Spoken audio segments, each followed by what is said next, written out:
Ang kwentong ito ay hango sa tunay na buhay. Karanasan ito ni Jonel. Walang eksaktong taon, lugar ng Samar. Hindi mo talaga masasabing buo ang iyong pagkatao kapag alam mo na may isang mahalagang bahagi ng iyong buhay na wala kang kaalaman. May isang tao na naging dahilan kung bakit ka narito sa mundo. Subalit wala ka man lang ideya kung ano at sino ang taong iyon. Itago mo na lang ako sa tawag na Jonel Cabarrio. May sariling pamilya. Ipinangako ko sa aking sarili na ang aking mga anak ay hindi magiging katulad sa naranasan ko. Lumaki kasi akong hindi nakilala ang aking ama. Sa tuwing nagtatanong naman ako sa aking ina, ay puro pahapyaw lang ang kanyang mga sinasagot. Hanggang sa nagagalit na lamang ito dahil sa aking sobrang kakulitan. Nalaman ko na lang na si inay pala ay pangalawang asawa ni Tatay Mauro. Kaya naging mas kuryoso kong malaman ang tunay na pagkatao ng aking ama. Base sa mga kwentong aking naririnig mula sa mga kamag-anak, ang aking ama ay tubong Samar pala. Hanggang ako naman ay lumaki sa lugar ng Cagayan de Oro. Matagal ko nang balak puntahan ang aking ama, ngunit lagi na lang itong naaantala. Habang lumalaki ang aking dalawang anak, ay tila ba mas naisip ko ang pagnanasang malaman ang aking pinanggalingan. Nag-ipon ako ng sapat na halaga upang bisitahin ang aking mga kamag-anak na nasa lugar ng Samar. May kakilala akong anak ng pinsan ni tatay na nagtatrabaho din sa Cagayan. Kaya naman hinanap ko ito at kinausap tungkol sa pagpunta ko ng Samar. Sumang-ayon naman ito na samahan ako, pero sa iilang araw lang. Dahil hindi naman daw pwedeng maiwan ang trabaho niya ng matagal. Maraming salamat, Arnel, at pumayag kang samahan ako sa Samar. Hindi pa kasi ako nagawi doon kahit minsan. Walang anuman, Jonel. Pagkakataon ko na rin na mabisita ang bayan na pinanggalingan ko. Matagal-tagal na rin kasi akong narito sa atin eh. Marami ba tayong kamag-anak doon? Hindi na naman ganun kadami, pero Jonel, hindi maganda ang pangalan natin doon. Dahil na rin sa mga gawain ng ating mga ninuno. Anong ibig mong sabihin? May masasamang gawain ba sila? Sa totoo lang, Jonel, ang pantayo ng mga manlalason. Hanggat may mga matatandang nakakakilala sa lahi natin, hindi mabubura sa mga tao ang mga kasalanan ng ating mga ninuno. Yun na rin yung naipahid sa atin. Ito marahil ang dahilan kung bakit tayo pag-usapan ni inay ang tungkol sa aking ama.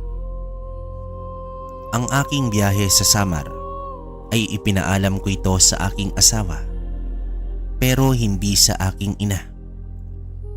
Makalipas ang ilang araw ay nagtungo na kami ni Arnel sa lugar ng Samar. Halos 2 araw din bago kami nakarating sa lugar. Doon kami nagtungo sa bahay ng mga magulang ni Arnel. Unang beses ko rin silang nakita, at nang may pakilala na ako ni Arnel, ay batid ko ang pag-iba ng kanilang mga itsura. Animoy may bahid ng takot, pero pilit pa rin silang nakisama ng maayos sa akin bilang pagrespeto. Ang kasama nila sa bahay ay ang bunsong kapatid ni Arnel na isang babae. Habang inaasikaso ko ng nanay ni Arnel, ay nagkatay naman ng manok ang ama nito upang ihanda sa hapunan. Ramdam ko na mabubuting tao sina Tia Linda at Tio Ising. Nagpahinga muna ako saglit sa maliit na kwarto ng kanilang bunso na si Lijubina. Iyon kasi ang silid na pinagamit muna nila sa akin. Gawa nga ng pagod at puyat sa biyahe, ay hindi ko naman namalayan na nakatulog na pala ako. Ginising na lamang ako ni Arnel upang maghapunan. Jonel, pagpasensyaan mo na ang bahay namin. Maliit lamang ito at yari pa sa kahoy. Naku, wag niyo nga pong isipin niyon, Tio Ising. Ang mahalaga may tirahan at mukhang masaya naman kayo dito. Mas mabuting kumain muna tayo. Tiyak hindi kayo nakakain ng mabuti sa inyong biyahe. Matapos ng aming hapunan ay lumabas ako ng bahay upang magsindi ng sigarilyo sa may bakuran. Hindi ko pa gaanong nasilayan ang buong paligid dahil madilim na, pero habang naglalakad kami papunta sa bahay ay batid ko naman ang kagandahan at kaayusan sa lugar.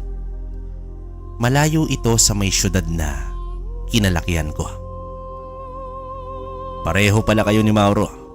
Nananaba ko rin yun, pero gawa sa dahon ng buli yung sa kanya. Maaari ko bang malaman kung ano ang buhay mo doon sa Mindanao? Hindi pa kasi ako nakaapak doon eh. Totoo bang magulo doon sa lugar nyo?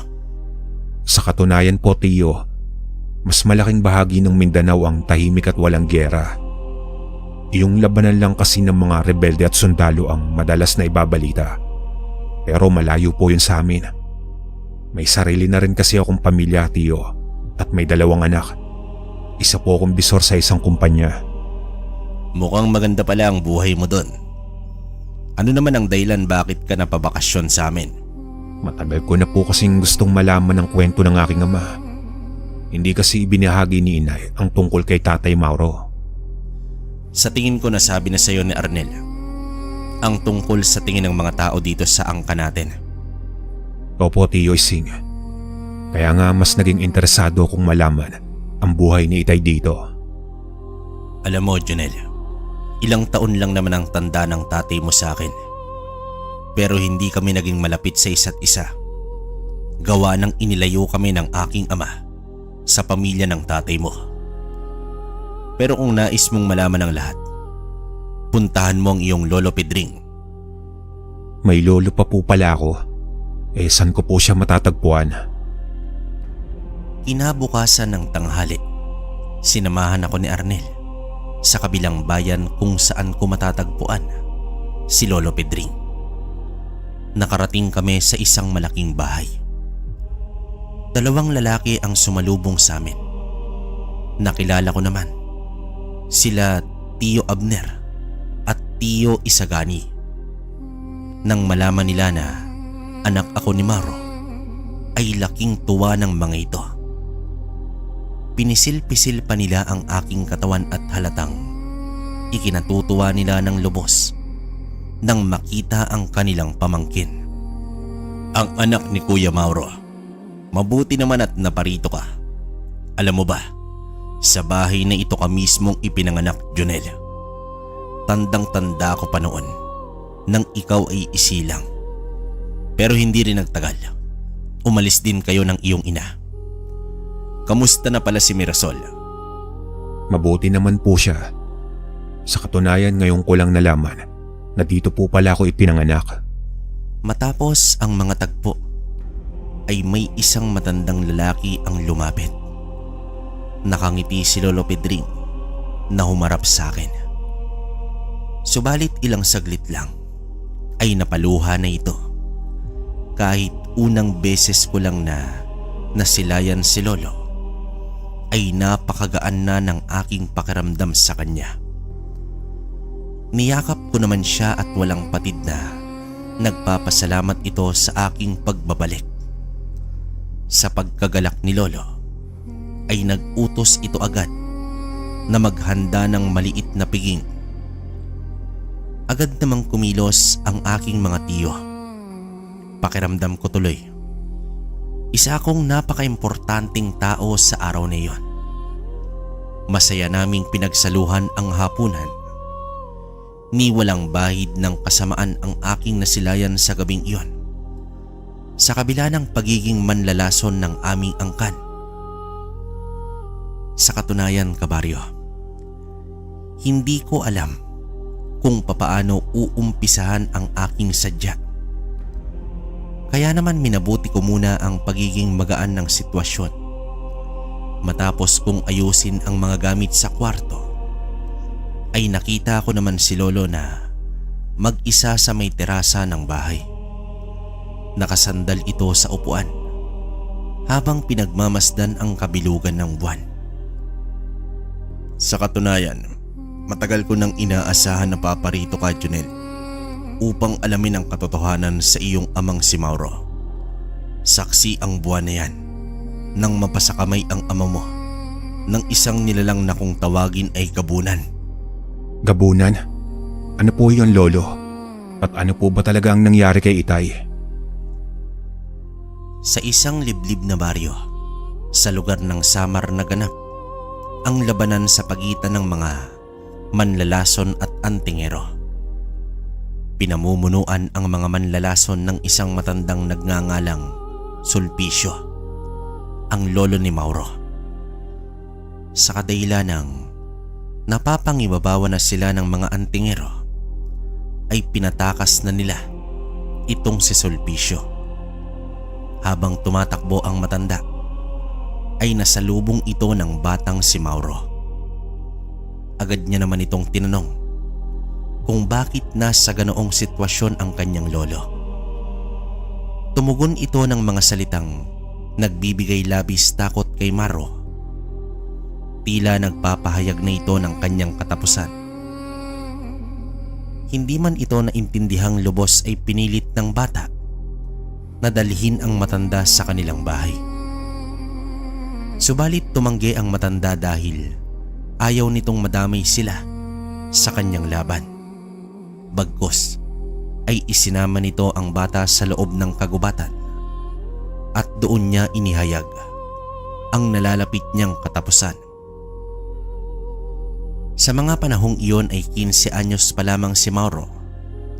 Ayon sa kanyang pagkakaintindi, ay isang hindi pagkakaunawaan ang naganap sa pagitan ng mga manlalason at grupo ng antingero. Habang nasa gubat silang dalawa, ay naghabilin na ang matanda. Nais nitong ipagkaloob kay Mauro ang kanyang karunungan upang maging depensa niya ito sa totoong kalaban. Walang iba kundi ang mga aswang na Gabunan. Sa isang tagong kubo ay doon nagkubli si Sulpicio, at ang lugar na iyon ay madalas pinupuntahan ni Mauro upang aralin ang karunungan ng kanyang lolo. Apo ko, alam ko na hindi sasang-ayon ang ama mong si Pedring sa aking ituturo sa iyo. Ngunit ito lang ang tangi kong alam upang maprotektahan mo ang ating pamilya. Hindi natin kalaban ang mga antingero. Tatandaan mo yan. Wala akong ibang hangad kundi ang mailigtas kayo sa mga aswang. Hindi na po ba kayo babalik sa bahay, Lo? Gustuin ko man pero hindi na maaari. Habang may natitira pa akong mga araw, dapat matutunan mo na ang lahat ng aking nalalaman. Inilihim ng maglolo ang kanilang ginagawa, habang ang pagkakaalam ng buong pamilya ay nasa malayong lugar si Sulpicio. Tumakas ito kasama sa ibang nakaligtas na mga manlalason. Makalipas ang halos 2 buwan, ay marami nang natutunan si Mauro. Lason ng paluha, lason na nagmula sa mga halaman, at kahit ang lason ng mga makamandag ng ahas ay natutunan na rin ni Mauro. Upang mapatunayan ni Sulpicio ang karunungan ng kanyang apo sa panlalason, una nitong inutos na lasunin ang isang kalabaw. Itinanim din ng matanda sa utak ng bata na iwaksi ang emosyon ng pagkahabag sa bawat nilalang na kanyang lalasunin. Kabado man si Mauro, ngunit na isagawa naman niya ng maayos ang panlason sa kalabaw gamit ang lason na nagmula pa sa ilalim ng dagat. Sa mga sandaling nagsama pa sila ng kanyang lolo ay panay mga iba't ibang uri ng hayop ang pinag-aralan at sinubok nitong lasunin, at ang lahat ng mga iyon ay napagtagumpayan ni Mauro. Hanggang isang araw ay natagpuan na lamang niya ang matanda na isa ng malamig na bangkay. Alam ni Mauro na hindi yon gawa ng mga antingero, kundi sa isang mabangis na nilalang. Tanging ang puso lang nito ang dinukot, dahilan ng kamatayan. Walang patid ang pagluha ni Mauro habang naghuhukay sa lupa upang maging libingan ng kanyang lolo. Mahigpit kasing inihabilin ng matanda na kung anuman ang mangyayari sa kanya ay huwag itong ipagbigay alam sa kanilang pamilya. Gawa nga sa pangyayaring iyon ay mas sinasa pa niya ang kaalaman sa palihim na pamamaraan. Isang paghihigante ang namutawi sa isip ng binatilyong manlalason at ipinangako sa kanyang sarili na lahat ng aswang ay kanyang papaslangin. Naiiba ang lolo ni Mauro sa karamihan ng mga manlalason. Kalimitan kasi sa mga ito ay nagiging adiksyon na ang panlalason at nakakaramdam ito ng panghihina kapag hindi ito nakapangbiktima. At iyon din ang natutunan ni Mauro. Ayon sa kanyang lolo, nagiging ganoon lang daw ang isang manlalason kapag sinubukan na nitong mambiktima ng inosenteng kaluluwa. Pero tila naging mailap ang mga aswang sa panahong iyon. Gawa na rin sa mga antingerong naglipa na sa kanilang lugar. Sa kagustuhan niyang siya mismo ang makapatay sa mga aswang, ay nakikipagkaibigan siya sa mga antingero. Ilang buwan na rin kasi ang lumipas. Kahit anino ng aswang ay wala siyang nakita. Pansamantalang natigil ang paghahanap ni Mauro sa mga aswang nang magpasya ang kanyang ama. Nalilipat na sila ng lugar. Magiging malayo na siya dahil 2 bayan na ang pagitan sa kanilang lilipatan. Wala naman siyang magawa kundi ang sumunod at sumama sa kanyang pamilya. Ang dahilan ni Pedring sa paglipat ay sa rason na gagamitin na ng may-ari ang kanilang lupang kinatitirikan ng bahay. Sa mga panahong iyon ay napakahirap pa ng kanilang kalagayan. Gayunpaman, hindi naging dahilan ng kanilang paglipat sa pagsasanay pa ni Mauro ng panlalason. Sa katunayan, sinadya pa niya ang mag-alaga ng mga hayop upang gawing pangsubok sa kanyang lason. Hanggang isang araw, naabutan ni Mauro ang ama na halos lumuhod na sa lupa. Kaharap ang isang lalaki na matangkad at malaki ang katawan. Galit na galit ito kung bakit doon nagtayo ng bahay si Pedring sa lupang nais nitong taniman ng mga palkata. Pero hindi naman ito pagmamay-ari ng lalaki. Magkahalong awa at galit ang naramdaman ni Mauro nang makita ang ganoong eksena. Binigyan pa sila ng ultimatum at kapag hindi pa sila umalis sa lugar, ay guguluhin niya ang buong pamilya nito. May bitbit pa itong mahabang baril na gamit sa pangangaso. Sa pag-alis naman ng lalaki at pinulong ni Pedring ang buong pamilya at nagbongkahi ito na aalis na lamang sa lugar upang makaiwas sa maaring gulo. Subalit bilang nakakatandang anak ay pumalag naman ng gusto itong si Mauro.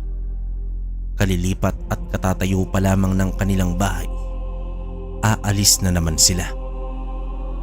Anak, dayo lang tayo sa lugar na ito. Hindi natin alam kung anong uri ng angkan si Matias, wika ng ama dito ni Mauro. Pero itay, wala din naman siyang karapatan sa lupa, di ba? Kahit sino pwedeng magpatayo ng bahay dito. Di ba malawak naman ang mga pananim niyang palkata? Bakit niya pagagalawin ang kakapiranggot na lupang ito? Tugon dito ni Mauro. Balak daw niya kasing lakyan pa ang kanyang pananim kaya pinapaalis niya tayo rito. Tugon ng kanyang ama. Kung hindi niyo kayang ipaglaban ng pamilyang ito, tay, pues ibahin niyo ko. Mariing tugon dito ni Mauro. Sa sama ng loob ni Mauro ay umalis ito ng bahay at nagtungo sa may ilog. Doon niya ibinuhos ang galit sa paulit-ulit na pagbato sa tubig. Sa murang kaisipan ni Mauro ay hindi nito naiwasang mag-isip ng hindi kaaya-aya para sa kapwa. Sa mga sandaling iyon ay nakatatak na sa kanyang isipan ang itsura ni Matias. Pero biglang sumagi sa kanyang alaala ang mga habilin ng kanyang lolo Sulpicio. Sa pagkakataong iyon ay nagwagi sa diwa ng binatilyo ang kabutihang paalala ng kanyang lolo. Subalit talagang sinubok siya sa pangalawang pagkakataon dahil naabutan na naman niya ang kanyang ama na bugbog sarado na ni Matias. Tanging nag-iiyakan na lamang ang kanyang ina at mga kapatid sa takot at awa. Dahil sa pangyayaring iyon ay nagkaisa na ang pamilya na lisanin na lamang ang lugar. Maliban kay Mauro. Pilit niyang itinatago ang pagliliyab na galit kay Matias. Sino ba namang anak ang hindi manggagalaiti sa galit kapag naagrabyado na ang kanyang magulang? May isang linggong palugit na ibinigay si Matias. Kaya naman naisip ni Pedring na doon mo natutuloy sa mga magulang ng kanyang asawa. Isang araw bago ang kanilang pag-alis ay isinagawa na ni Mauro ang kanyang paghihigante. Habang abala si Matias at mga tauhan sa paglilinis sa paligid ng mga palkata, ay nakakubling nagmamasid lang si Mauro sa mga ito. Hanggang sa matapos na ang mga ito, nagpaalam na ang mga tauhan habang si Matias ay naupo pa sa damuhan at naglagay ng tubig sa may baso. Bago pa man niya ito mainom, ay gumawa na ng kaluskos si Mauro mula sa ibang direksyon. Napansin naman ito ni Matias at nilapitan ang gumagalaw na mga halaman. Bitbit pa nito ang baril sa pag-aakalang baboy ramo ang naroroon. Sa pag-alis ni Matias ay ito ang ginawa niyang pagkakataon upang pumuslit at may lagay sa inumin ang lason ng paluha. Ilang saglit pa ay bumalik na si Matias at agad ininom ang tubig. Tuloy-tuloy lang ang paglagok nito ng tubig dahil sa uhaw. Maya-maya pa ay nagpakita na ang batang manlalason. Hoy, di ba ikaw ang anak ni Pedring? Ano, magpapabugbog ka rin ba sa akin? Tugon dito ni Matias. Napakahayop mo talaga. Kahit bata papatulan mo. Tugon naman dito ni Mauro. Abay, ang talas pala ng dila mo, bata. Baka naman ikaw ang asintayin ko, imbis baboy ramo. Walang makakakita sa mangyayari. Mahabang tugon dito ni Matias. Yun nga ang gusto ko eh. Yung walang makakakita. Tugon naman dito ni Mauro. Talagang sinusubukan mo ko. Sagot ni Matias. Hindi kita sinusubukan dahil nagawa ko na. Sarkastikong sagot dito ni Mauro. Biglang napaluhod si Matias habang nahihirapan ito sa paghinga. Matapos nito ay napaupo sa lupa habang hinahawakan ang sikmura gawa sa matinding pananakit nito. Anong ginawa mo sa akin? Naghihingalong tanong dito ni Matias. Bakit? Nararamdaman mo na ba? Uminit na ba ang kaloob-looban mo? Sa susunod na mga minuto, unti-unting malulusaw ang bituka mo hanggang sa magkabutas-butas yang sikmura mo. Iyan ang nababagay sa mga demonyong katulad mo. Tugon dito ni Mauro. Nakatayo lang si Mauro habang pinagmamasdan niya ang pinakaunang taong biktima. Nais niyang makita mismo sa sariling mga mata ang epekto ng laso ng paluha sa tao. Dati kasi ay sa mga hayop lang niya ito nakikita. Ilang sandali pa ay bumagsak na sa lupa si Matias at labis itong nahihirapan. Naglalabasan na rin ang dugo sa kanyang bibig gawa ng pagkatunaw ng kanyang laman loob. Nakangising nakatitig lang si Mauro sa kanyang biktima. Hanggang sa tuluyang nabawian ng buhay si Matias. Lumakad ang binatilyo papalayo sa lugar na iyon.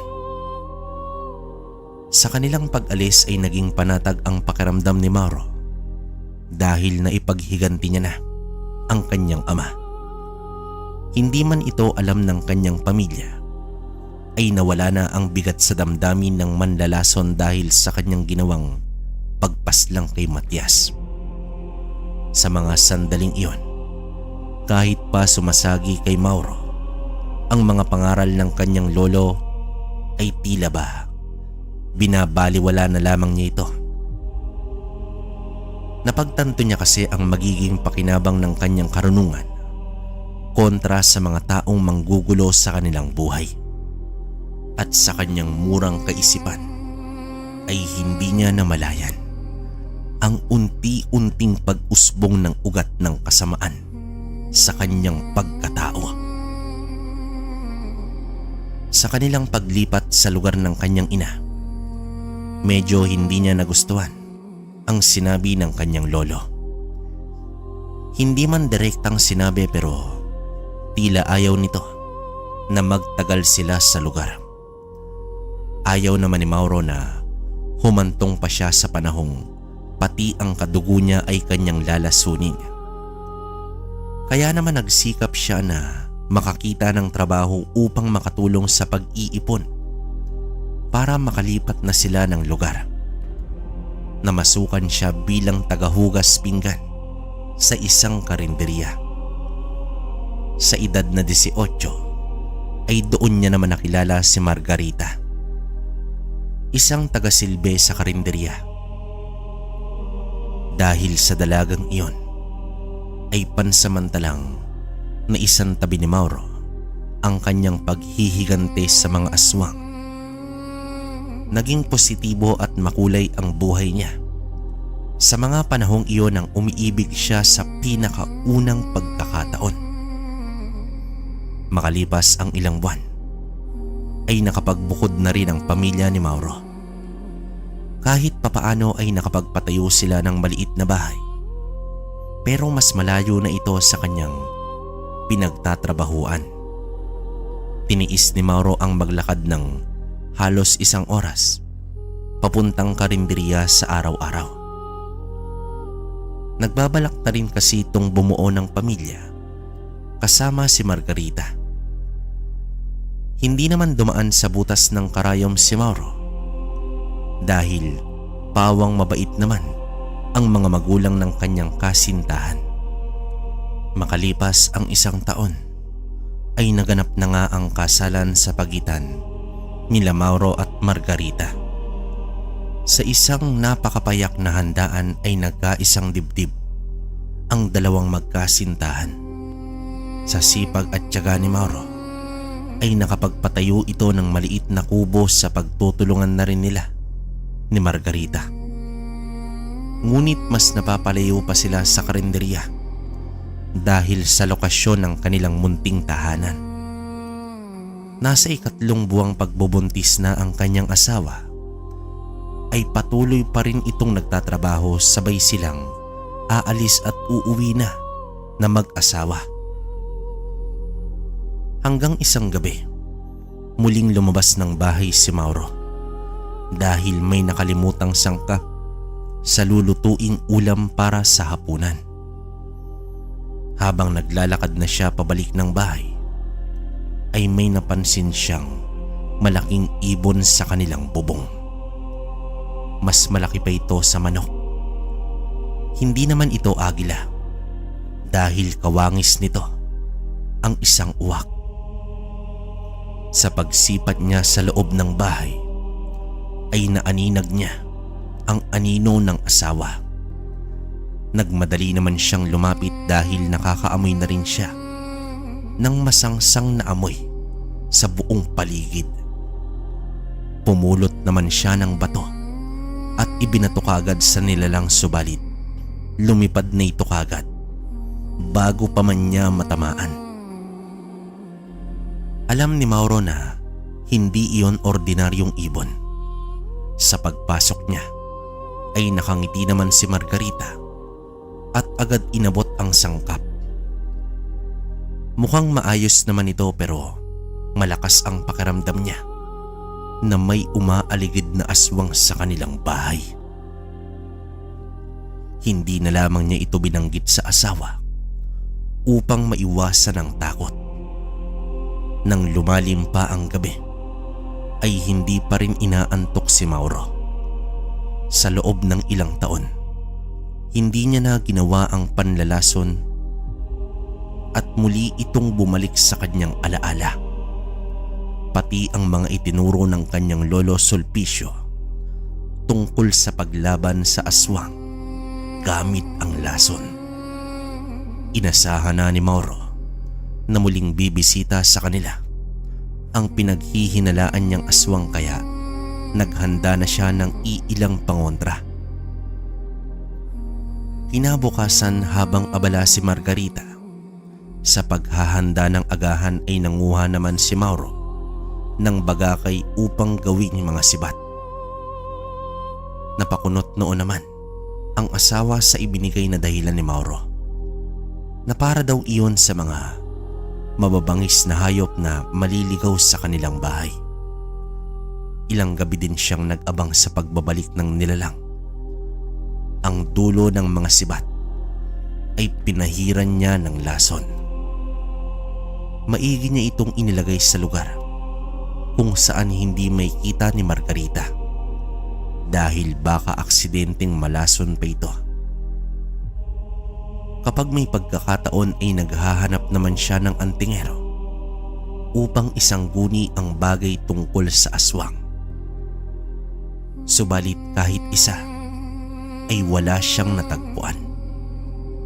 Lumipas pa hanggang sa kabuwanan na ni Margarita. Kapag sa araw ay doon muna namamalagi ang asawa sa bahay ng mga magulang nito at sinusundo na lamang siya ni Mauro kapag uwian na. Isang gabi, habang nakikinig ng radyo si Margarita, ay naguhugas naman ng pinggan si Mauro. Hindi na kasi pinapagawa pa sa bahay ang asawang buntis. Biglang nakaamoy ng masama si Mauro. Katulad ito noong nakasilay siya ng malaking ibon. Sinilip niya muna ang asawa na nasa maliit na sala. Kinuha niya ang itak at inilagay sa kanyang tagiliran habang hawak-hawak ang dalawang sibat. Tahimik naman siyang lumabas sa may kusina at nagmasid sa paligid ng may kumakaluskos sa bubong. Dito agad tumakbo sa bakuran si Mauro at buong lakas na sinibat ang malaking ibon. Umatungal ito ng sobrang lakas dahil sa tama nito sa likuran. Nagpupumiglas ang ibon hanggang sa malaglag ang sibat at tuluyan ng lumipad palayo ang nilalang. Napangiti na lamang si Mauro dahil alam niyang nasa katawan na ng ibon ang lason. Agad namang napabukas ng bintana si Margarita at napatanong ito sa kanyang asawa. Nagdahilan na lang si Mauro na isang ibong gala lang ang itinaboy niya. Kinabukasan ay nasa bahay na lamang ang mag-asawa dahil araw iyon ang pahinga ni Mauro sa kanyang trabaho. Habang nagwawalis siya sa bakuran, ay nagulat naman siya sa isang matandang babae. Nakatayo ito di kalayuan sa kanya. Nakatitig ito ng masama. Hindi naman nagpatinag ang manlalason at nakipagtitigan ito sa matanda. Ilang segundo pa ay umiwas na ang matanda at naglakad ito palayo. Sa hinuha ni Mauro, kung hindi man yon ang aswang na nadali niya kagabi, malamang kamag-anak ito. Sa palagay niya napuruhan niya ang aswang, o malamang sa malamang patay na ang aswang na yon. Sa itsura ng matanda, parang kakain na ito ng buhay sa sobrang galit. Ilang linggo pa ang lumipas at may panganak na ni Margarita ang kanilang panganay. Sa gabi ng panganganak ay hindi naman nagpakampante si Mauro. Nakaabang din ng mga magulang ni Margarita kasama ang kumadrona habang nanganganak ito. Habang si Mauro ay gumagawa ng 2 siga sa likod at harap ng bahay. Matindi din ang kanyang pagbabantay habang hawak ang itak at sibat na parehong may lason. Hindi siya magdadalawang isip kung may masamang nilalang na balak biktimahin ang kanyang asawa at anak. Oy Mauro, pumanhi ka na dito. Lumabas na ang anak mo. Isang lalaki at napakalusog. Wika dito ng tatay ni Margarita. Talaga itay? Sige, andyan na ako. Tugon dito ni Mauro. Talagang maigpit ang pagbabantay mo sa paligid ah. Naiintindihan kita, Mauro. Mabuti at walang dumalaw na hindi inaasahang bisita. Tugon dito ni Alberto. Nairaos nila ang unang sanggol at sa awa ng Diyos ay wala nang gumagambalang nilalang sa kanilang buhay. Hanggang sa muling nagbuntis si Margarita at muling nagparamdam ang aswang. Ang pangalawa at pangatlong anak nila ay naipanganak ng ligtas sa kabila ng panggagambala ng aswang at umabot na rin sa 3 aswang ang napapaslang ni Mauro. Sa bawat aswang na napapaslang ni Mauro ay nagpapakita din ang matandang babae at ang lahat ng iyon ay lingid sa kaalaman ni Margarita. Ilang taon pa ang lumipas, nagkasundo sila na sapat na ang 3 anak. Sa panahong ito ay isang negosyante na si Mauro. Nag-aalaga na siya ng mga manok at itik. Personal niyang inihahatid sa palengke ang mga hayop bilang taga-suplay sa mga nagtitinda. May mga tao din na nagpupunta sa kanila upang bumili ng mga ito. Hanggang sa may isang lalaki ang bumili ng bultuhan. Nagpakilala ito bilang si Andres. Nagmula pa daw siya sa kabilang baryo. Itinuring na maswerte ni Mauro sa taong yon dahil 2 beses sa isang linggo kung bumili ito sa kanya. Nagmungkahi naman si Mauro na siya na lamang ang maghahatid nito. Subalit tumanggi si Andres dahil mas gusto nito na personal niyang pipiliin ang mga nais bilhin. Gawa nga ng matagal na panahon na walang gumagambalang aswang, ay naging panatag naman si Mauro sa kanyang paligid. purong abala na rin ito sa kanyang negosyo.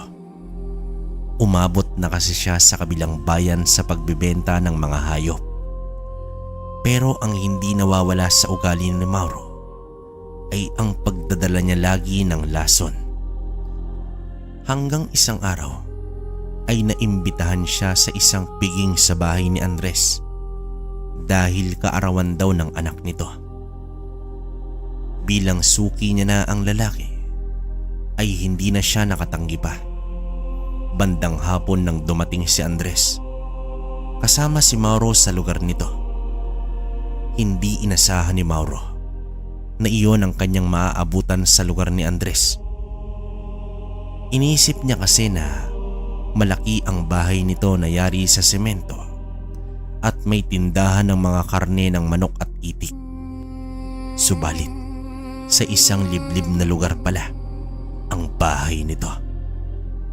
May kalakihan ang bahay pero yari ito sa purong kahoy at lumang-luma na. May mga maliliit na bahay sa paligid nito na nagsilbing mga kapitbahay niya. Malinis at maayos naman ang lugar kahit napapaligiran pa ito ng mga puno. Manong Andres, hindi ko inaasahan na nasa ganitong lugar pala kayo nakatira. Medyo malayo na ito sa Kabesnan, ano po? Tugon dito ni Mauro.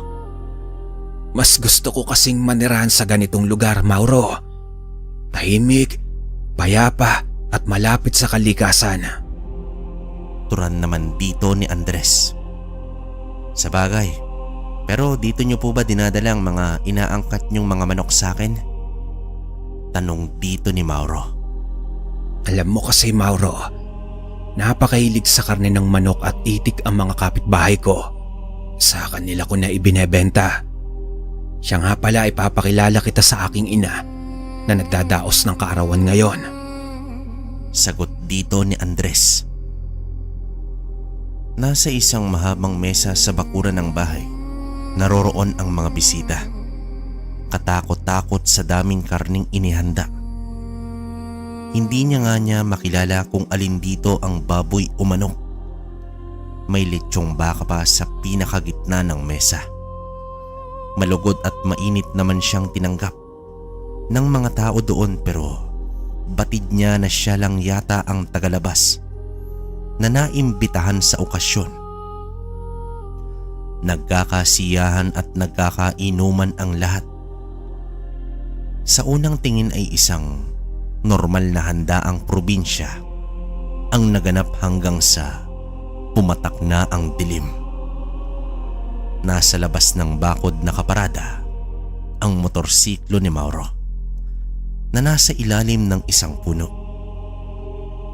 Tinitingnan niya ito dahil sa katunayan, nais niya nang umuwi. Batid niya na karamihan sa mga tao ay mga lasing na pero kakaiba ang pagkalasing ng mga ito dahil pare-pareho lang ang mga gawi nito.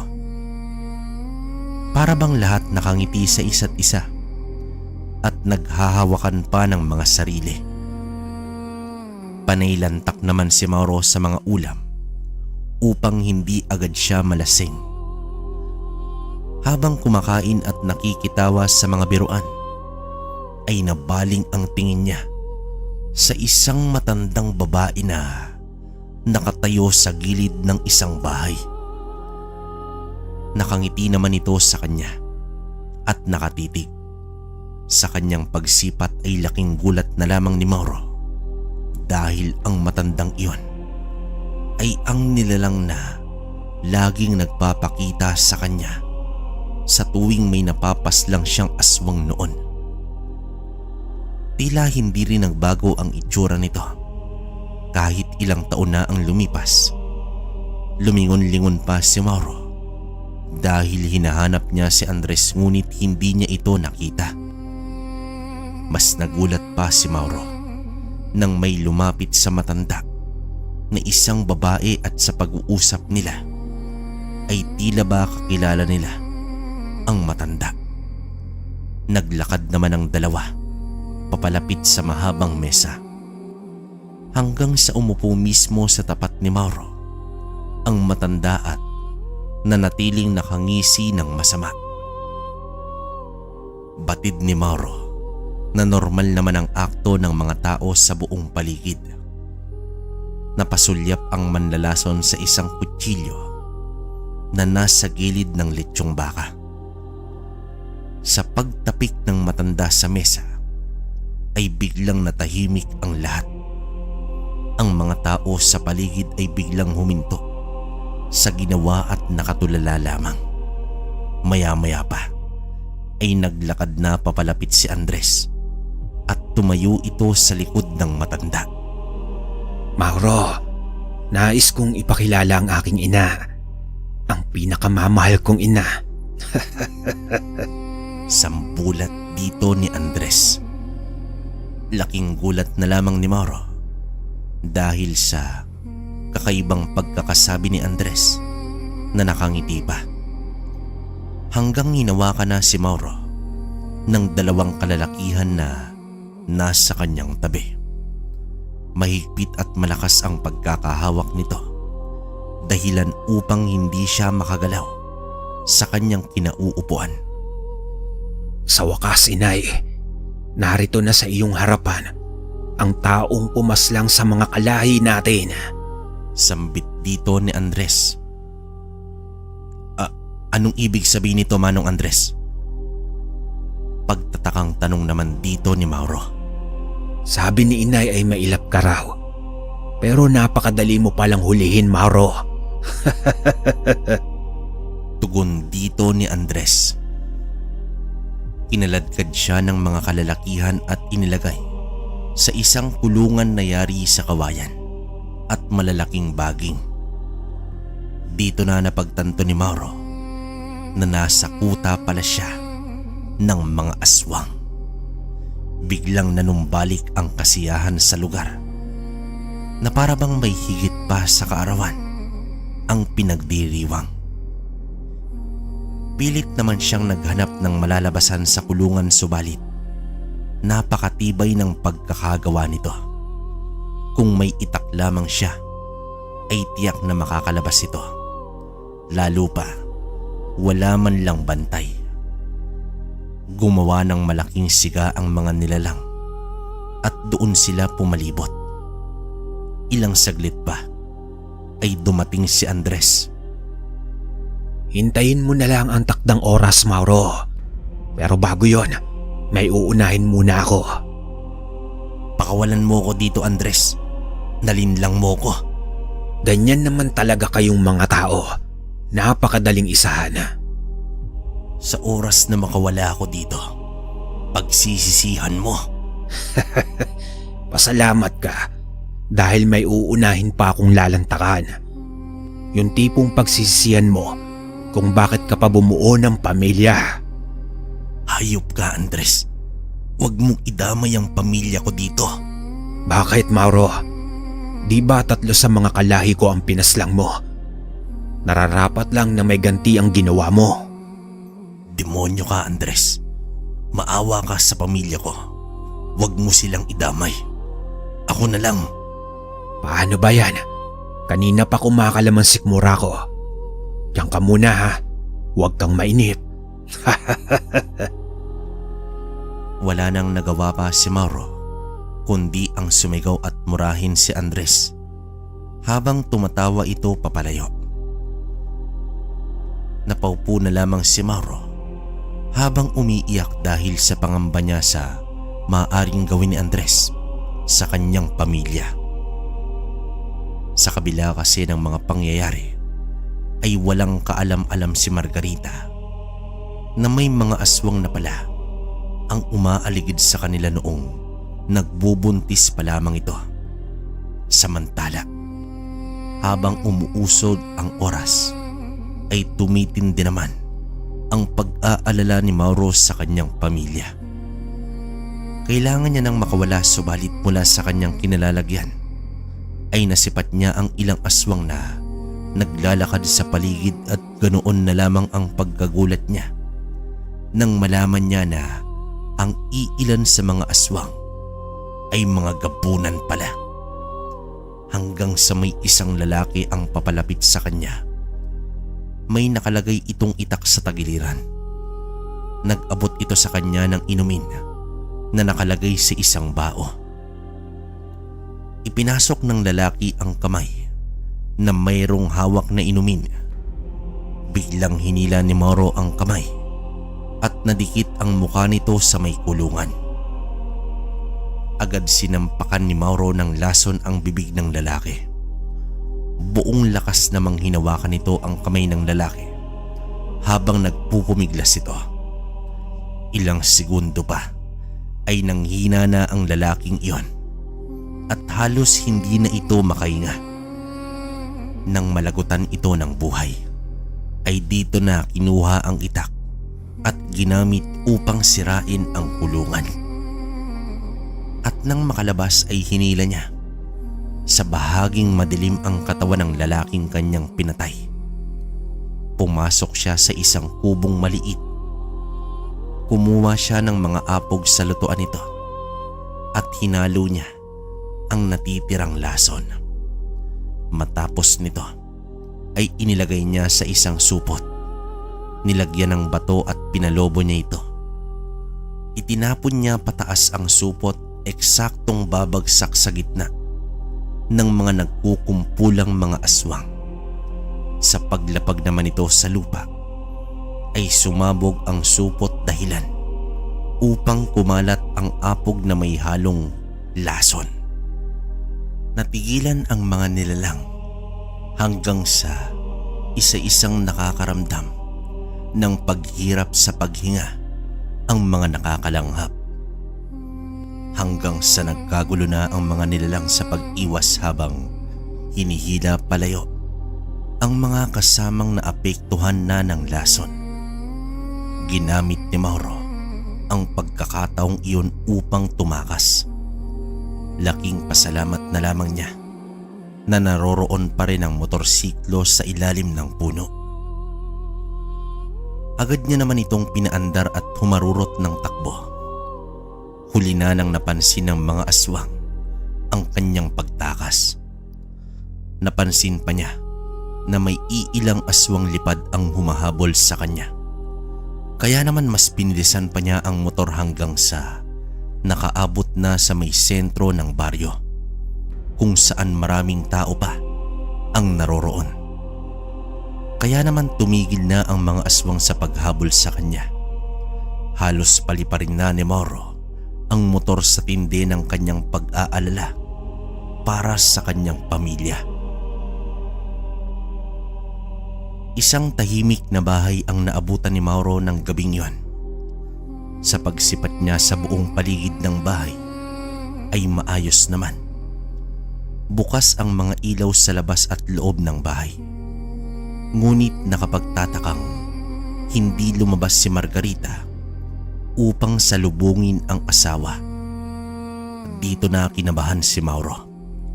Habang papalapit siya sa bahay ay walang bahid ng masama sa buong paligid. Kakatukin na sana niya ang pinto, ngunit bukas pala ito ng bahagya. Sa pagbukas niya ng pinto ay tumambad sa kanyang paningin ang kanyang asawa at 3 anak na nakabitin sa kisame at nakatali ang mga lieg sa lubid. Wasak ang dibdib ng mga ito at tumutulo pa ang mga dugo. Sa mga sandaling iyon ay tila tumigil ang mundo ni Mauro. Hindi niya malaman kung ano ang kanyang mararamdaman. Ilang segundo pa ay dito na siya sumigaw at pilit na iniaalis sa pagkakabitin ang kanyang pamilya. Hinila niya ang mesa upang maabot ang lubid. Isa-isa niyang binaba ang pamilya at walang patid sa pagluha. Wala nang ibang may gawa nito kundi si Andres. Galit at paghihinagpis ang namutawi sa diwa ng manlalason habang yakap-yakap ang pamilya. Matapos niyang mailagay sa banig at matakpan ng kumot ang mga bangkay, ay umalis na si Mauro upang puntahan ang kanyang pamilya. Kahit mas malapit ang kanyang biyenan, ay inuna niyang puntahan ang pamilya dahil hindi niya alam kung papaano ipapaliwanag ang nangyari. Sa pagbukas ni Pedring ng pinto ay tumambad sa kanya si Mauro na namumugto ang mga mata dahil sa labis na pag-iyak. "Oh, Mauro, bakit ka napasugod sa ganitong oras? At ano bang nangyari sa'yo?" Tugon dito ni Pedring. "Itay, ang pamilya ko. Wala na sila, Itay." Tugon naman dito ni Mauro. Ano? Teka, ano ba yung sinasabi mo, Mauro? Bakit? Ano bang nangyari? Aligagang tanong dito ni Pedring. Dinala ni Pedring ang anak sa loob ng bahay at dito isinalaysay ni Mauro ang lahat ng nangyari. Humingi rin siya ng tulong sa ama dahil wala siyang mukhang maihaharap sa mga magulang ni Margarita. Ginising ni Pedring sina Abner at Isagani upang samahan pabalik ng bahay si Mauro. Nangako naman ito na siya na ang kakausap sa mga magulang ni Margarita. Sa pag-alis ng tatlo ay dito na lumuha si Pedring dahil sa matinding pagkaawa sa nangyari sa kanyang mga apo. Sa panahong ito ay hindi na problema ni Mauro ang salapi. Kaya naman bago pa sumapit ang tanghali, kinabukasan ay nalagay na sa kabaong ang mga labi. Paparating pa lang ang pamilya ni Margarita ay umiiyak na ang mga ito. Napayakap na lamang ang mga magulang nito sa mga kabaong. Isinisisi nila si Mauro kung bakit nangyari ito sa kanilang anak at mga apo. Tanging pag-iyak at paghingi ng tawad na lamang ang nagawa ni Mauro habang si Pedring na ang kumausap sa mga nawalan. Kung masakit sa atin ang pagkawala ng mga mahal natin sa buhay, ano pa kaya ang mararamdaman ngayon ni Mauro? Hindi niya kasalanan ito, kundi sa demonyong mga aswang na yon. Tugon dito ni Pedring. Makalipas ang ilang araw, ay nailagay na sa huling hantungan ang pamilya ni Mauro. Inaya siya ni Pedring na doon na muna mananatili sa kanyang bahay ang anak. Subalit tumanggi si Mauro. Naintindihan naman ito ni Pedring na nais mapag-isa ang kanyang anak. Samantala, pagsapit ng gabi ay nakaupo lamang si Mauro sa kama ng kanyang mga anak at walang patid na lumuluha. Pagluluksa at paghihinagpis ang bumalot sa kanyang katauhan.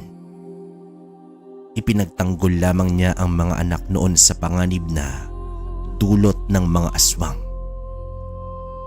Hindi niya naisip na pinagplanuhan na pala ito ng angkan ni Andres ang paghihiganti.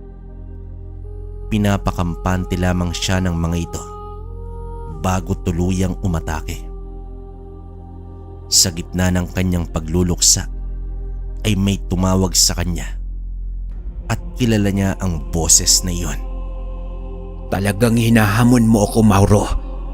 Mahigit sa 20 sa aking angkan ang pinaslang mo. Sambit dito ni Andres. Hindi pa sapat ang bilang na yan, demonyo ka. Uubusin ko kayong lahat. Mariing tugon naman dito ni Mauro. Dahil sa ginawa mong manlalason ka, isang digmaan ang kaharapin mo. Ubusan pala ng lahi. Wes, ibibigay ko yan sa'yo. Bakit di pa natin ngayon umpisahan? Sige, lumapit kang hayop ka at nang makita mo ang hinahanap mo. Bilib din naman talaga ako sa tapang mo, Mauro. Isa ka lamang hamak na manlalason. Masyado mong minamalit ang kakayanan ko. Lumapit ka at nang magkaalaman tayo. Humanda ka, Mauro. May araw ka rin sa akin. Lumundag ng napakataas si Andres habang papalayo ng bahay. Hanggang sa nawala na ito sa dilim, napasuntok na lamang sa dingding si Mauro sa tindi ng galit nito. Makalipas ang ilang araw ay pinilit ni Mauro ang mamuhay mag-isa hanggang sa dumating si Isagani. Kuya, alam ko na may kakaiba kang kakayahan. Matagal na namin itong napapansin ni tatay noong binata ka pa lang. Hindi mo man binanggit kay tatay ang lahat kung papaano ka nakatakas sa kuta ng mga aswang. Alam namin na may ginawa ka sa mga yon. Malakas ang hinala namin na ikaw ang tumanggap sa kakayahan ni Lolo Sulpicio. Mahabang wika dito ni Isagani. Hindi ko nililihim sa inyo. Oo, ako nga ang tumanggap sa kakayahan ni Lolo. At alam ko rin na hindi siya nawawala, kundi pinaslang siya ng gabunan. Hindi masama si Lolo. Ang nangyari noon sa kanila ng mga antingero ay isang malaking hindi pagkakaintindihan. Pero ni minsan, hindi nanlaso ng inosente si Lolo. Bagkus, tumutulong pa siya sa mga antingero upang labanan ng mga totoong salot. Walang iba kundi ang mga aswang. Sambit dito ni Mauro. Kuya, hindi ko hayaan na mag-isa ka lang na lumalaban sa mga demonyong yon. Sa ayaw mo o sa gusto, tutulong ako. Paglalahad dito ni Isagani. Laban ko ito, Isagani. Ayaw kong may madamay pang iba. Tugon naman dito ni Mauro. Hindi kuya. Laban na ito ng ating pamilya, Kuya Mauro. Kaya hindi mo ko mapipigilan. Mahal na mahal ko ang mga bata. Mga inosenteng sinira ng mga aswang na yan. Mahabang tugon dito ni Isagani. Dahil sa pagpupumilit ni Isagani, ay hindi na nga ito napigilan pa ni Mauro. Sa maikling panahon, ay itinuro ni Mauro ang ilang kaalaman sa panlalason. Ang lason mismo ng paluha ang itinuro ni Mauro. Isang pangmalakasang lason. Gumawa rin sila ng plano dahil balak nilang unahan ang mga aswang. Bilang manlalason, may orasyong pangontra si Mauro upang hindi madali sa mismong lason nito. Isang tanghali ay nagtungo na ang magkapatid sa mismong kuta ng mga aswang. Sapat na distansya nilang iniwan at ikinubli ang motorsiklo at maingat na naglakad papalapit sa kuta. Hindi naman estupido si Mauro na susugod ng gabi sa mismong pugad ng kalaban. Habang nakakubli ang dalawa sa puno, ay itinuro ni Mauro ang mismong bahay ni Andres at iyon ang una nilang pupunteryahin. Napakatahimik sa buong lugar. May iilang katao silang nakikita na nasa loob ng mga kabahayan.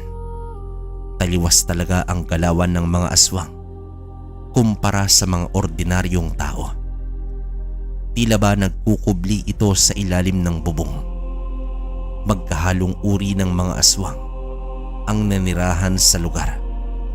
Mas mahina man ito kumpara sa mga gabunan. Mas mahina pa rin sila laban sa mga ito, kaya dapat sila ang makauna sa mga ito. Kumilos na si Isagani alinsunod sa kanilang plano. Sinindihan ito ng 2 sulo na digaas at inisa-isa niyang sinunog ang mga kubo na yari lamang sa amakan at nipa. Mabilis na kumalat ang apoy sa mga kubo at nagkagulo agad ang lahat. Habang isinasagawa ng kapatid ang panununog ay literal naman na naglakad si Mauro habang sinasabuyan niya ng pulbos ng lason ang bahay ni Andres. Malakas ang mga gabunan ngunit malaking kabawasan sa kanila ang sikat ng araw. Nagiging ganap na aswang lamang sila pagsapit ng gabi. Dahil naman sa ginawa ni Mauro, ay nadali nito ang anak ni Andres. Isang malakas na sigaw ang narinig ng manlalason sa loob ng bahay. sigaw ng galit at paghihinagpis. Biglang lumabas ng bahay si Andres at nagwawala na ito. Kasunod nito, ang iba pang gabunan na umaangil habang nakatuon ang atensyon kay Mauro. Babalatan kita ng buhay, Mauro. Anong ginawa mo sa anak ko? Sinabi ko naman sa'yo, Andres, di ba? Uubusin ko kayong lahat. Lalong-lalo na ang lahi mong demonyo ka. Sugurin niyo siya. Agad naglundagan ang mga gabunan, subalit hindi ito makalapit kay Mauro dahil sa taglay nitong lason na kung madampi lamang sa mga balat ng nilalang ay tiyak ang kamatayan ng mga ito. Samantala, hindi na nagkandaugaga ang iba pang mga aswang dahil sa sunog na ginawa ni Isagani. Hindi rin halos makalapit ang mga ito sa takot na malason. May iilang aswang na rin ang nagliliyab na ang katawan. Dahil sa mga nangyayari ay mas tumindi pa ang galit ni Andres. Hawak na ni Mauro ang itak na may bahid ng lason. Hindi man ito tatalab sa kabal ng aswang, pero panigurado, hindi uubra ang kabal ng mga ito sa lakas ng kanyang laso na pinaghalong paluha at kamandag ng ahas. Malaki ang naging kabawasan sa bilang ng mga aswang dahil sa kanilang pag-atake. Sa gitna ng paghaharap ni Mauro at sa mga gabunan ay nasipat niya ang matandang babae. Nakasilip ito, nakakubli sa gilid ng bahay ni Andres. Sa pag-ihip ng hangin ay muling nagsaboy ng lason si Mauro, dahilan upang umatras ang mga aswang. Tanging panggigigil na lamang ang nagawa ni Andres dahil hindi siya mismo makalapit sa manlalason. Sa patuloy na pag-atras ng mga aswang ay bigla namang tumakbo si Mauro at nagtungo ito sa matandang babae. Nanlaki ang mga mata nito nang papasugod na sa kanya ang manlalason. Sinubukan itong tumakbo, subalit nahagip ang likod nito ng itak, dahilan upang bumagsak sa lupa ang matanda. Umaangil pa ito habang nakadapa na sa lupa. Akmang aatake ang isang gabunan nang mahagip din ito ng taga, ngunit ngumisi lang ang aswang dahil hindi man lang nito nakalikha ng kahit anong sugat. Mabilis na tumakbo palayo si Mauro at nakahandang isaboy na ang lason. Nagdadalawang isip naman ang gabunan sa paglapit habang nakatitig sa kamay ni Mauro na merong lason. Ilang segundo pa ay umatungal na ang matanda. Pahiwatig na nag-uumpisa na ang epekto ng lason. Nanlaki na lamang ang mga mata ng gabunan nang masilayan ang kapwa aswang na namimilipit na sa sakit at bumubula na ang bibig nito. Napangisi na lamang si Mauro at agad isinaboy ang lason sa gabunan. Sumisigaw ito at pilit pinagpag ang pulbos na kumapit sa balat. Iniwan ni Mauro sa ganoong sitwasyon ang dalawang nilalang at muli itong humarap kay Andres. Sa mga sandaling iyon ay nagaangil na si Andres, subalit ang mga kasamang gabunan ay nais nang umatras. Wala silang ligtas sa lason ni Mauro at patuloy sa pagbaba ng kanilang mga bilang dahil sa lumalaking sunog. May iilang aswang na rin ang nilisa na ang lugar at tumakas hanggang sa lumapit na rin ang kapatid ni Mauro. Marahan naman itong naglakad habang nakaturo ang sulo sa mga gabunan. Umaatras ang mga ito dahil alam nilang may lason din ang isang ito. Dito na sinilaban ni Isagani ang dingding ng bahay na labis namang ikinagalit ng mga aswang. Itinarak nito ang sulo sa lupa at dumukot ng asin sa kanyang bulsa. Walang pag-aatubiling, isinaboy ito ni Isagani sa mga nilalang na agad pumaso sa balat ng mga ito. Nagpahid ng lason si Mauro sa itak at muling sumugod sa mga nilalang. Ngunit sa bilis ng mga ito ay hindi man lang nakatama si Mauro at nahagip pa siya ng kalmot ni Andres sa balikat. Bago pa man muling makaatake si Andres, ay nagsaboy na ng asin si Isagani dahilan upang mapaatras ito. Hinawakan na rin ng mga kasamahan ni Andres at pilit sinabihang tumakas na sila. Wala silang kalaban-laban kapag hindi ganap ang kanilang pagiging aswang. Tandaan mo ito, Mauro. Hindi pa tayo tapos at sa susunod nating pagharap ay sisiguraduhin ko na ako ang magwawagi. Tumakas na nga ang mga natitirang aswang habang ipinagpapatuloy ng magkapatid ang pagsunog sa lahat ng kabahayan. Nang mapagtanto nila na wala nang natitirang aswang sa lugar, ay umusad na sila pabalik sa bahay ni Mauro. Sa pagbaba nila ng motor ay biglang napaupo sa lupa si Isagani. Inamin niya naman sa kanyang kapatid na kanina pa siya nagpipigil sa takot. Napangiti naman si Mauro at nagpasalamat sa ginawang tulong nito. Subalit mahigpit niyang pinaalalahanan ang ito na huwag gamitin ang natutunan sa mga inosenteng tao. Tumugon naman si Isagani na wala siyang balak na maging isang manlalason. Nagawa lamang niya yon upang matulungan ang kanyang kapatid. Lumipas ang isang taon. Unti-unting bumalik ang sigla ni Mauro at nagpatuloy sa kanyang negosyo kasama ang kapatid nito. Nagpasya na rin si Isagani na samahan sa bahay ang kapatid para kahit papaano ay hindi ito malulungkot. Sa pagdaan pa ng mga buwan ay nakilala ni Mauro si Mirasol at muling tumibok ang puso sa bagong dilag na kanyang nasilayan. Hindi naglaon ay nakipag-isang dibdib na ang babae sa kanya na muli namang ikinabalik ng sigla ni Mauro at nagsimula ito ng bagong buhay. Nabiyayaan din sila ng anak at ako ang batang yon, kabaryo. Subalit ang inakalang tahimik na buhay ng aking amang si Mauro ay nagbabadyang magulo ulit. Kahit may bagong pamilya na si Mauro, ay hindi na umalis si Isagani sa bahay. Sa panahong ito ay hindi na inilihim ni Mauro kay Mirasol ang tungkol sa kanyang buhay.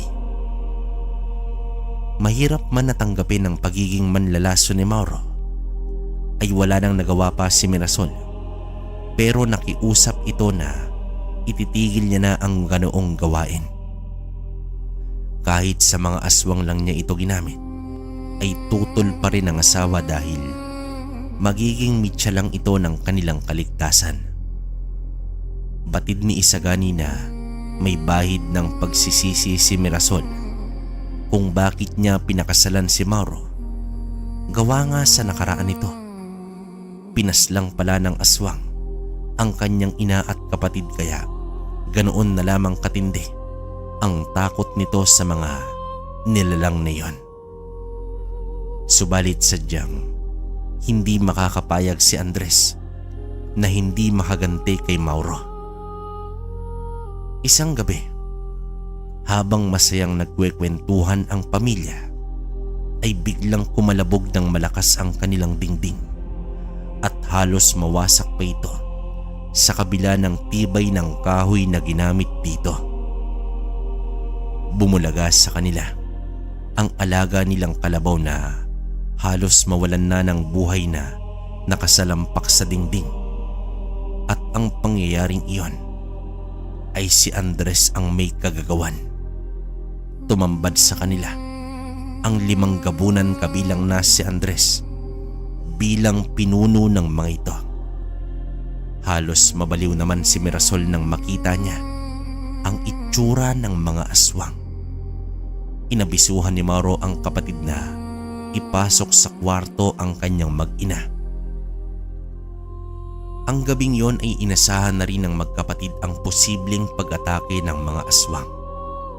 Pero aminado sa kanyang sarili si Mauro na nakaramdam siya ng takot dahil alam niya na hindi basta-basta ang gabunan. Sa pagkakataong iyon ay ginawa na ni Mauro ang isang aral na natutunan niya sa kanyang lolo. Ang mismong pagpapakalat ng lason sa kanyang sistema. Isang mapanganib na paraan bukod sa unang beses niyang gagawin ay may posibilidad na malason siya mismo nito. Gamit ang kamandag ng ahas ay ikinalat niya na ito sa buong katawan niya. Dahil sa mga oras na yon ay ang tanging mahalaga lamang sa kanya ay ang buhay ng kanyang pamilya. Isang buwis buhay ang kahaharapin ni Mauro. Nakipaglaban siya sa mga gabunan, subalit sa mga sandaling iyon ay hindi na umubra ang kanyang lason dahil napaghandaan na ito ng mga gabunan. Halos ikinamatay na ni Mauro ang mga natamong sugat. Nakasandal na lamang siya sa may gilid ng bahay at halos mawawalan na ng ulirat. Hanggang sa may isang grupo ng mga kalalakihan ang biglang dumating at nakipaglaban ito sa mga aswang. Sa muling pagdilat ng mga mata ng manlalason ay nasa kwarto na siya at maliwanag na ang kapaligiran. Ayon naman kay Isagani, may mga antingero ang sumugod sa mga aswang na naging dahilan kung bakit nakaligtas pa sila ng gabing yon. Wala namang ideya si Isagani dahil nang matalo ng mga ito, ang mga aswang ay umalis na rin ng mga kalalakihan. Hinala ni Mauro na ang mga antingerong yon ay ang mga naging kasangga at nakalaban ng kanyang lolo Sulpicio.